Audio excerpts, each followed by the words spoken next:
Buenas Tranquilo, noches, tranquilo. ¿cómo ¿Qué estás? tal? ¿Cómo va? ¿Todo bien?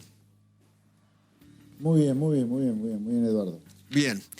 José Luis, a ver, ¿algún análisis de la cuestión económica? ¿Le parece que llegaremos al famoso acuerdo con los bonistas? ¿Estamos cerca, lejos? Ahora, la decisión es una decisión política. No tengo ninguna capacidad para pronosticarte cómo va a terminar, ninguna. Sería deseable que saliéramos del default, porque es importante aclararlo. Argentina entró en default el 22 de abril y estando en default ya llevamos varios meses negociando a ver si salimos o no del default. Así que el acuerdo nos sacaría del default, ¿no? Y yo creo que es muy necesario que nos saquen del default, no tanto por el sector público. Yo no sé si el gobierno va a lograr mucho financiamiento aún saliendo del default, pero acá el tema crítico son las empresas privadas que tienen vencimiento de deuda externa en los próximos 3 años de cerca de 16.000 millones de dólares. Y para las empresas privadas argentinas, que son las que dan empleo, las que generan valor agregado, las que permiten pagar impuestos y sostener un Estado gigantesco como el nuestro, se le complicaría y mucho la posibilidad de refinanciarse. Así que encima del problemón ya de derrumbe la actividad económica que tenemos, no sería una buena noticia continuar en el default. En ese sentido yo te diría, Eduardo, espero que el presidente el 17 de julio, ahora en pocos días, después de 120 días, diga basta, a partir de ahora, con cuidado, con distanciamiento, con barbijo. La sociedad tiene que cuidarse sola, pero basta esta cuarentena después de 4 meses porque la actividad económica está corriendo ya un peligro en exceso. Y la otra cosa que me anticipo a decir es dejen de meterle miedo a la gente por un virus que contagia mucho y tiene baja tasa de letalidad, porque la gente está paralizada. La misma gente que se está fundiendo por 4 meses de estar encerrado es la misma gente que banca todavía la cuarentena por el miedo que le han metido. Yo te voy a contar un caso que ahora en un ratito tengo un Zoom con Chivilcoy en esta gira que estamos haciendo virtual por la provincia de Buenos Aires. Gato Silvestre, querido, no te pongas nervioso, es virtual la gira. Chacabuco, ciudad de la provincia de Buenos Aires, 0 muertos, fase 4, estaba en fase 5, pasó a fase 4 hace 10 días, con los comercios y bares fundiéndose. Hay toque de queda en Chacabuco. ¿Vos escuchaste lo que te digo? No lo sabía. Una ciudad que está en fase 4 tiene toque de queda, ¿me entendés? Esto es un delirio. Es un delirio, no le van a cuidar más la salud a la gente porque no haya toque de queda. Entonces, yo te diría 3 pasos. El 17 de julio se tiene que terminar esta cuarentena y con mucha responsabilidad, porque está la salud en peligro, hay que empezar a cuidarnos solos. Los comercios tienen que volver a abrir, las industrias tienen que volver a producir, la gente no da más. No solo del encierro, sino que se está fundiendo. Vamos a generar una convulsión económica y social monumental si no paramos esto. Segundo, que el gobierno deje de meterle miedo a la gente. Basta de este conjunto de actitudes de psicópata que tiene el gobierno con respecto al tema de la salud. Tercero, me anticipo, si el gobierno piensa hacer un pacto social, convocar a los empresarios, a los políticos, a los sindicalistas y que la iglesia aparezca bendiciendo ese acuerdo, está todo bien. Pero tengamos claro qué es lo que vamos a discutir, qué es lo que vamos a consensuar. Porque en Argentina ha habido cientos de mesas de diálogo, cientos de pactos y todo terminó siempre mal para la gente de trabajo, empobreciéndose más, perdiendo la empresa, perdiendo salario. Acá lo que hay que acordar es poner pata para arriba a todo y realmente poner una economía que le beneficie a la gente. Yo te diría, si tuviera que poner un título, un gran salariazo en serio de mercado a favor de la gente. Que las cosas tengan menos impuestos adentro, que la gente deje de pagar la enormidad que paga en Argentina por todo, por la cantidad de impuestos que hay adentro, lo cual requiere de una fenomenal reforma del Estado. Hay que abrir la economía al comercio, basta con este cuento de la sustitución de importación y la protección industrial, que lo único que hace es que la gente pague todo caro al divino botón. Y en tercer lugar, basta con el curro de este sindicalismo que en el papel dice que la gente cobra 100 y cuando va al bolsillo cobra la mitad por los impuestos al trabajo que hay. Ahora, entonces, si el acuerdo que se viene se hace sobre esa base, Eduardo, fantástico. Ahora, no le mintamos más a la gente con que un acuerdo va a solucionar los problemas. El problema es qué acordás, qué cosas consensuamos. Y acá hay que consensuar estas 3 reformas. Apertura al comercio, una drástica reducción del tamaño del Estado para que la gente pague menos impuestos y basta con esta truchada de leyes laborales que han generado que el 40% de la población trabajadora trabaje en negro, en una total precarización del empleo. ahora, salariazo me suena a otro presidente. Esa misma palabrita, salariazo. Sí, ¿por qué no? Y lo que yo te digo es eso. ¿Por qué la gente tiene que pagar todo tan caro en Argentina comparado con lo que sale afuera? Eso es un salariazo. Hacer que el salario a la gente le rinda. ¿Y de qué manera le rinde la gente al salario? O el salario a la gente en realidad. Le rinde si las cosas valen algo razonable. Y para que valgan algo razonable hay que competir con el mundo. Basta con el curro de una parte importante de nuestra clase empresaria que caza en el gallinero. Así somos todos millonarios cazando en el gallinero y no compitiendo. La otra, ¿por qué un salariazo? Porque la gente tiene que pagar por las cosas que compra menos impuestos adentro de las cosas que compra. ¿Para eso hay que reducir el Estado y que deje de haber chantas y chorros viviendo el Estado? Sí. ¿Y este sindicalismo qué es lo que ha provocado?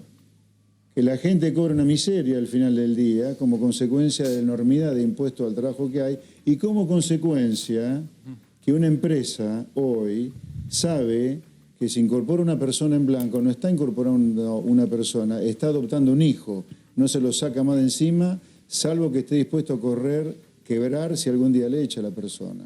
José Luis. Sí, es un salariazo, sin duda que lo es. José Luis, Willy Laborda te saluda. En Sí. ese sentido... Hola Willy, ¿qué tal? Bien, un gusto como siempre. A futuro, digamos, una de las amenazas post-pandemia que existen y que son bastante delicadas también, cabe consignar, es el tema inflacionario. Hay mucha... Bueno, hubo un festival de emisión de pesos y tenés muchos precios máximos contenidos o bajo presión. ¿Qué haces con eso?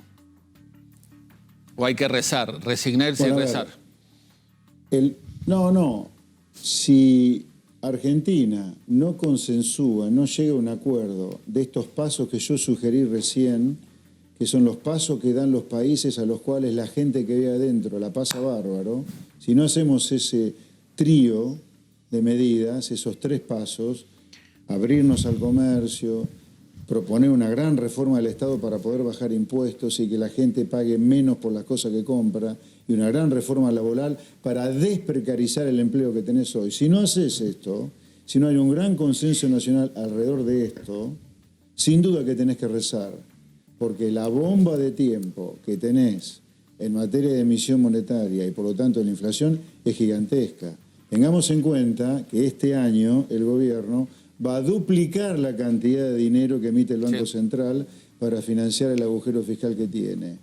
En un contexto donde la caída de la actividad económica de Argentina va a ser la más grande de la historia y probablemente, si no la más, de las más grandes del mundo. Este año la economía cae entre 13 y 15%.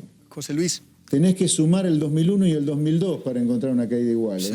José Luis, ¿por qué? Entonces, con esa caída de actividad y el tsunami de emisión monetaria que hizo el gobierno y que sigue haciendo, para no tener que sentarte a rezar, tenés que anunciar que la Argentina cambia el 100% de lo que vino haciendo en los últimos 100 años. Vamos a una Argentina donde todo se pone pata para arriba a favor de la gente de trabajo, a favor del estudiante, a favor del comerciante, del industrial, del autónomo. Basta de una Argentina a favor solo de chanta, chorro y delincuente como hoy. José Luis, ¿me escucha, no? ¿Me escucha? Sí. No. Sí. Ah, ok. ¿Por qué violó la cuarentena y fue al bocinazo y al banderazo de la 9 de julio? ¿Cómo? ¿Por qué violó la cuarentena? ¿El 9 de julio? Sí. Sí, porque la cuarentena ya me parece ridícula, absurda, un contrasentido total. 9 de julio, el Día de la Independencia, fuimos a festejar con distanciamiento, con toda la prudencia del caso, un nuevo aniversario de nuestra independencia, además de una cuarentena ridícula. todo indica que la cuarentena va a seguir. Recién hablábamos con el ministro Quirós, el ministro de Salud de la Ciudad de Buenos Aires, y dijo, me parece que volvemos a la fase 3, a la que estábamos antes de entrar en esta fase, antes del fierrazo o martillazo, no sé cómo lo llaman.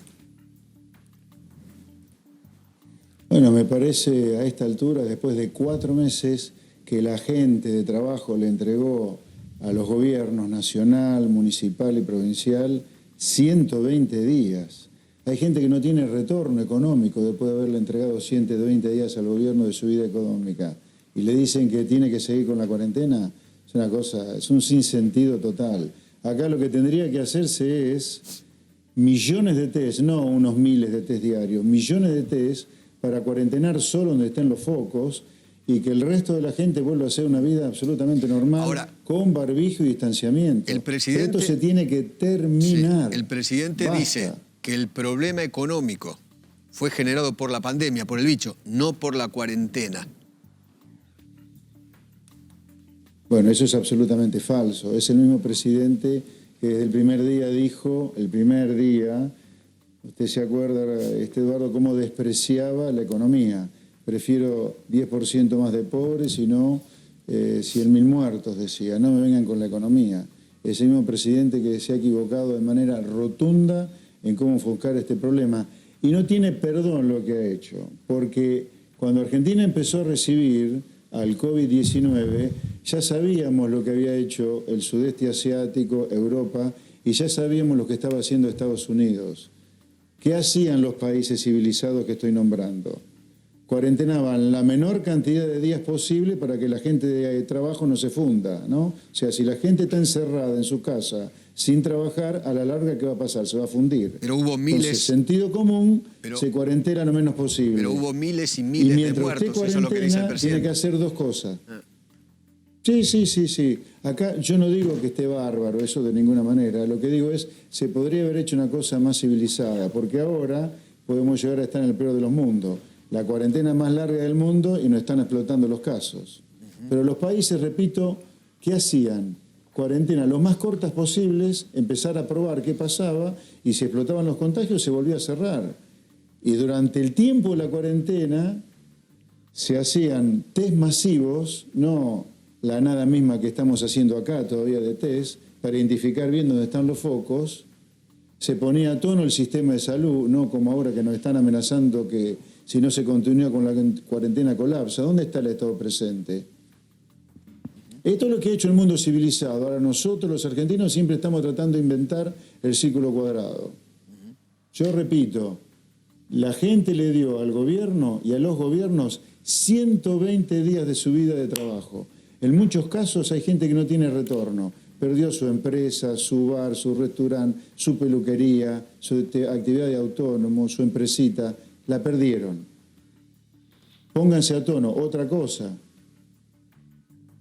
Me parece inadmisible que cuando acá hay gente que hace meses que no factura un mango, un peso, ni siquiera el sector público que está cerrado ha hecho algún ajuste de salarios, por ejemplo. El único ajuste que el gobierno está tratando de hacer es si el aguinaldo se paga en cuota. No, esto es inadmisible. ¿Cómo va a haber gente en el sector privado que no está facturando un peso durante 4 meses y los empleados del Estado, hasta los que no trabajan, están cobrando pancho por su caso su sueldo? Le agradezco mucho, José Luis, ¿eh? Gracias por atendernos. Por nada, buenas noches.